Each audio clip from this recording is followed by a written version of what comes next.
Alright, ladies and gentlemen, Fab's in the house. And today I've got the Kershaw Asteroid here with me for a quick review. And because, yeah, this is a pretty nice knife, I have to say.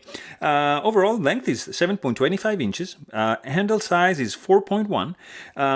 The steel employed over here, it's a 8CR13 MOV with this hollow grind. I think it's hollow grind and DLC coated blade made in China, of course, by Kershaw.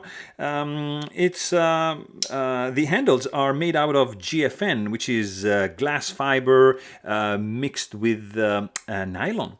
Blade is 3.25 inch long. The weight of this guy is going to be 4.3 ounces, and the sound this guy makes, it's this. So there's some authority actually in this sound.